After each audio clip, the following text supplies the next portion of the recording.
Pemerintah Provinsi Jawa Barat menetapkan status siaga bencana di Jawa Barat hingga Mei mendatang. Hal ini dilakukan karena BMKG memprediksi curah hujan masih akan tinggi hingga Mei nanti. Sementara itu PVMBG mengingatkan agar sejumlah daerah di Jawa Barat waspada karena masuk kategori rawan bencana.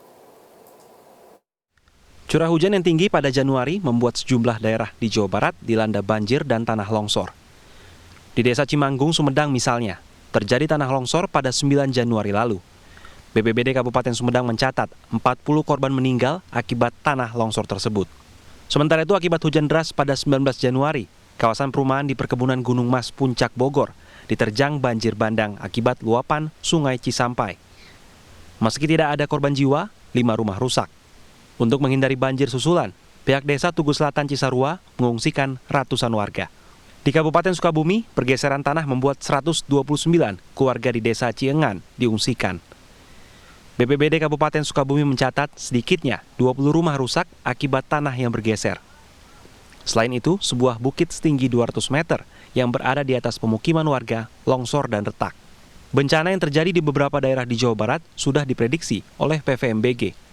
Menurut pihaknya, hujan mulai November 2020 hingga Mei 2021 diperkirakan akan menjadi pemicu bencana hidrometeorologi yang berdampak terjadinya pergeseran tanah sehingga menyebabkan tanah longsor ataupun banjir.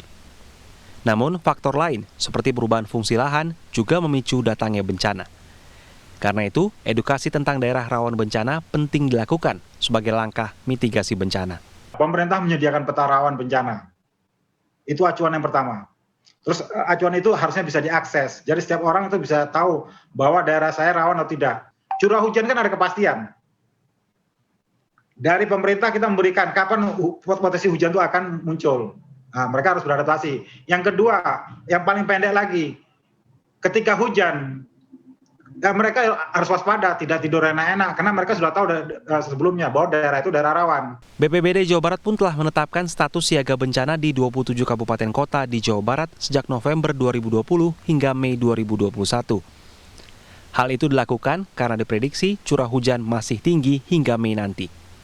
Kepala Pelaksana BPBD Jawa Barat, Dani Ramdan mengaku telah memetakan daerah rawan bencana, yakni wilayah selatan seperti Sukabumi, Garut, Sumedang, dan Pangandaran, berpotensi terjadi tanah longsor serta pergeseran tanah. Sebab topografi di daerah tersebut didominasi gunung dan perbukitan. Langkah mitigasi telah dilakukan mulai tingkat desa. Pertama kita posko pusat pengendalian operasi itu 24 jam, 7 hari. Kemudian peralatan standby di lokasi-lokasi yang memang potensi rawan tinggi, bencana tinggi gitu. Kemudian juga kita siagakan sampai ke tingkat desa.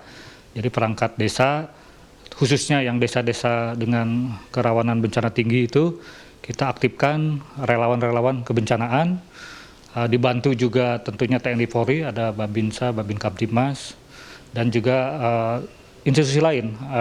Kita ada punya teman-teman PMI, Tagana, itu semua punya relawan-relawannya di tingkat desa. Menurut PVMBG, ada 120 kecamatan di 18 kota kabupaten di Jawa Barat yang rawan terjadi bencana hidrometeorologi. Data dari BPBD Jawa Barat sepanjang 2020 menyebut 1.846 peristiwa bencana alam terjadi di Jawa Barat. Seperti tanah longsor, puting beliung, banjir, dan kebakaran lahan. Franky Wijaya, Rizky Radian, Bandung, Jawa Barat.